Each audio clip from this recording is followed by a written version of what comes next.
Yan mga tol, isang pagpalang hapon sa inyong lahat tol. Ngayon ay papahinga tayo dito sa area na to dahil parang nabutan tayo ng malakas na ulan at may mga narinig tayong mga motor, mga busis ng motor. Dito ako nakapag-relax, sobrang lakas ng ulan. Sa kabutihan tol ay ano pala na tayo ni Rimac na kontak, kaya nagbigay ako ng location na nasend ko sa kanya yung nadaanan ko na area, kaya babalik ako doon tol sa area na yun para hanapin sila Rimac dahil sabi niya ay nadaanan din na nila yung area na yun, na doon kami magkikita. Nagpapasalamat tayo tol sa mga dasal nyo at panalangin. Nagpapasalamat din ako na naligtas tayo dahil sa Panginoon at mga pagdarasal nyo po sa akin tol, lalong lalo na kay Lolo Ambo. Thank you so much talaga sa inyong lahat tol, sa walang sawang pagsuporta sa atin at pagmamahal. Nagtatago lang ako tol kahapon at kaninang umaga. Nagtatago tayo para hindi tayo makita ng mga kalaban. Ngayon medyo nabawas-bawasan yung sama ng katawan natin at mga pasa, kaya bumalik-balik na yung lakas natin tol, pero hindi pa masyadong malakas talaga. Kailangan kong mahanap sila tol, yung mga kasamahan ko. Sana matagpuan nila ako dito o doon sa area na sinabi ko. Thank you so much talaga sa inyong lahat tol, sa lahat ng walang sawang nagdarasal at nagmamahal sa atin mula noon hanggang ngayon. Nandyan kayo, sumusuporta po sa atin. Mega love shoutout sa inyo lahat tol, sa lahat ng nagmamahal. Kay Tita Mirna Huot, kay Ate Nida, Tita Hilma, Tita Daniela, sa lahat ng mga sulid natin kinasubaybay, hindi ko man maisa-isa. Thank you so much talaga sa inyo lahat tol. Nandito tayo ngayon sa area na to para ngayon lang ako lumabas tol dahil nagtatago ko dyan kanina dyan sa loob dahil may narinig akong mga busis, may mga ingay na biglaang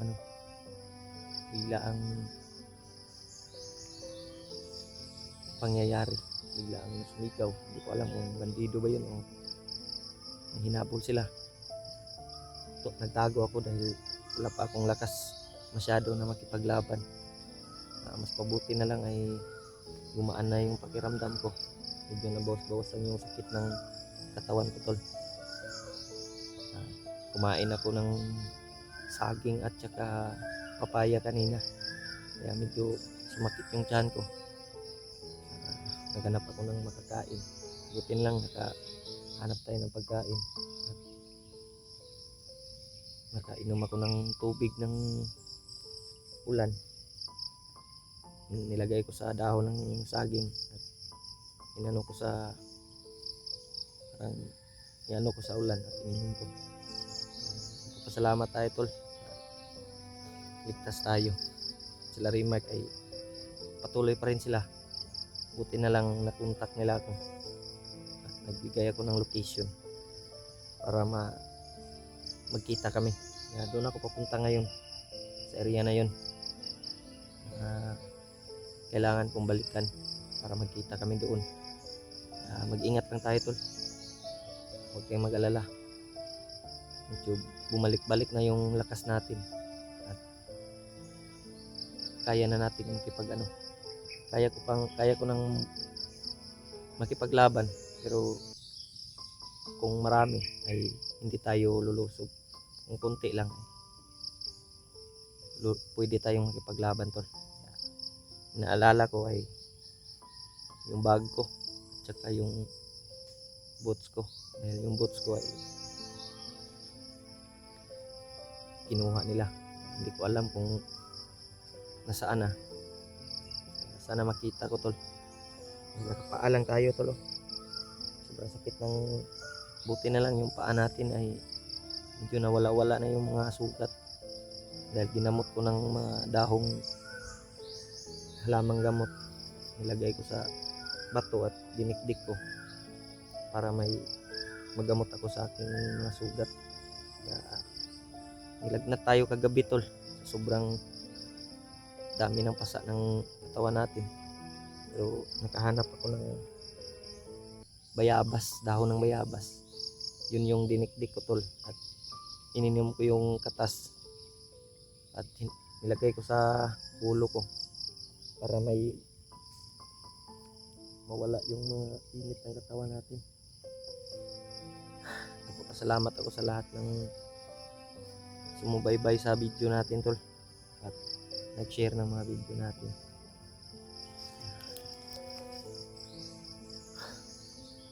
Tama tayo, tol. Ngayon ay hapon na. Tandahan lang akong maglakbay patungo doon sa area na sinasabi ni Raymond. Siningkop sa kanya. Kaya hindi lang tayo basta-basta ingay. Hindi lang tayo basta-basta kampante, baka may mga nakabantay na bandido.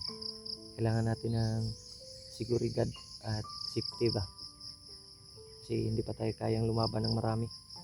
Kung konti lang kaya kong labanan, tol. Orasyon yung gamitin natin. Yun.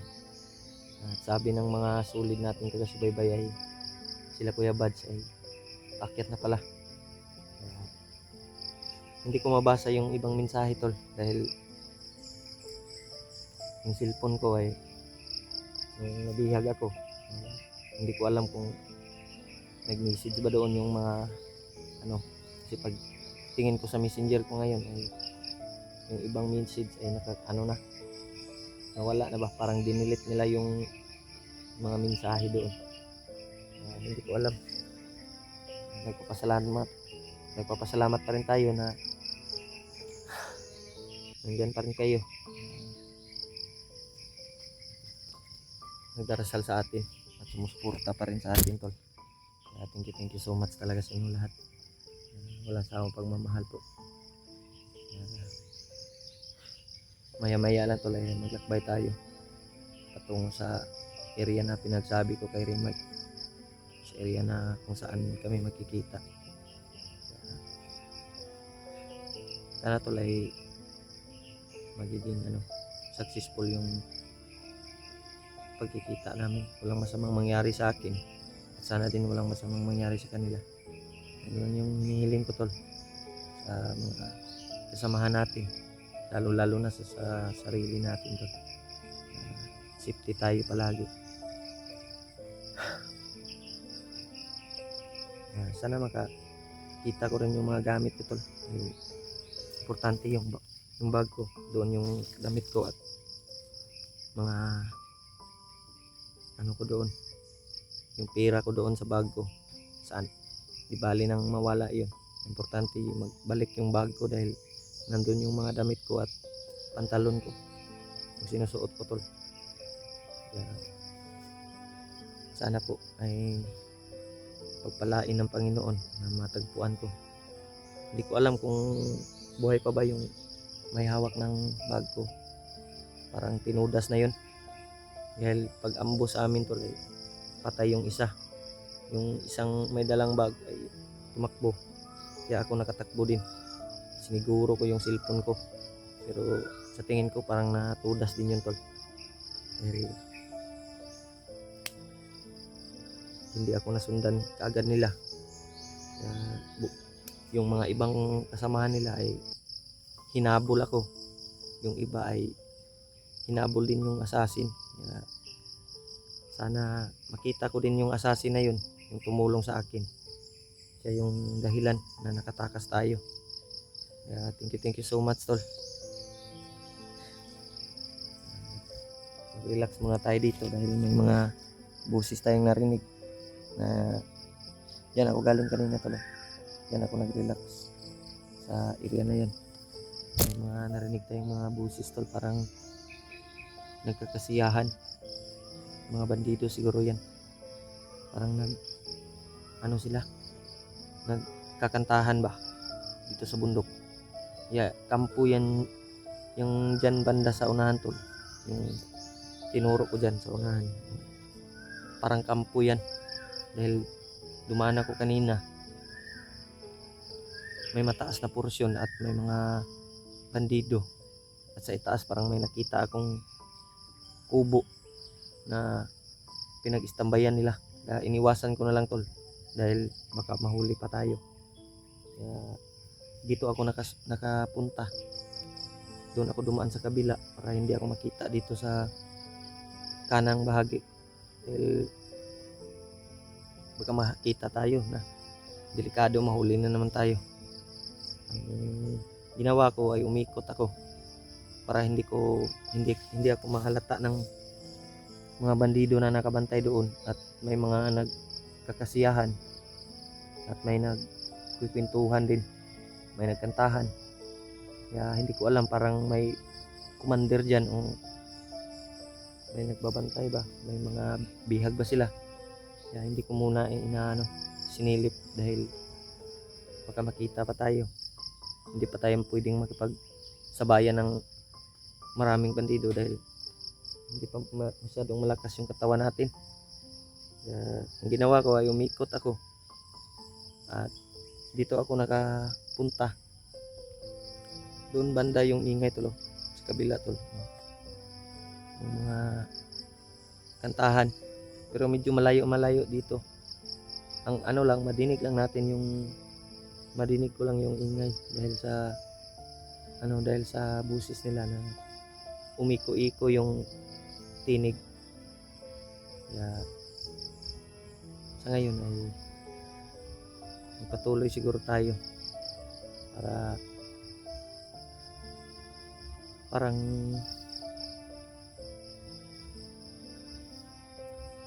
dito lang yung inano ko dito, yung daanan na to ay parang may kakaiba.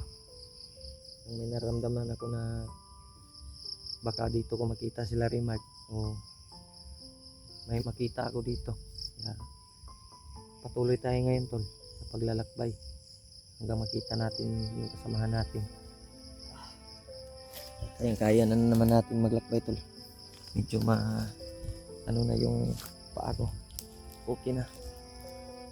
Ang katawan ko, tol, ay medyo bumalik na yung lakas at ng katawan. Kaya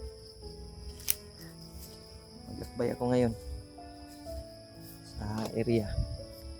Doon ako papunta sa area na pinag-usapan namin ni Remark. Pasalamat ako, tol, na napuntak tayo, kasamahan natin.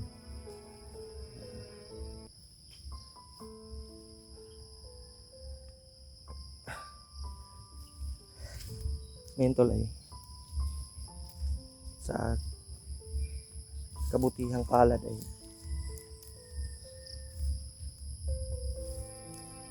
nakapag kahanap tayo ng mga prutas na makakain natin at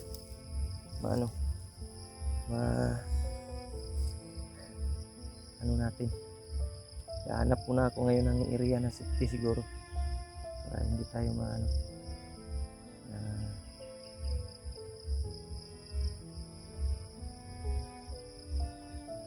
makita ng mga kalaban dahil may mga narinig tayong mga busis at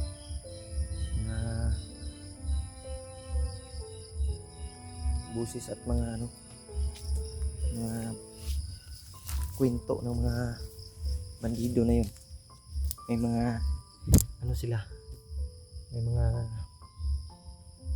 parang nagkakisiyahan, nagsiselebrate ng ano nila, hindi nila alam ay nandito tayo, umiiwas sa mga kamay ng bandido na yun.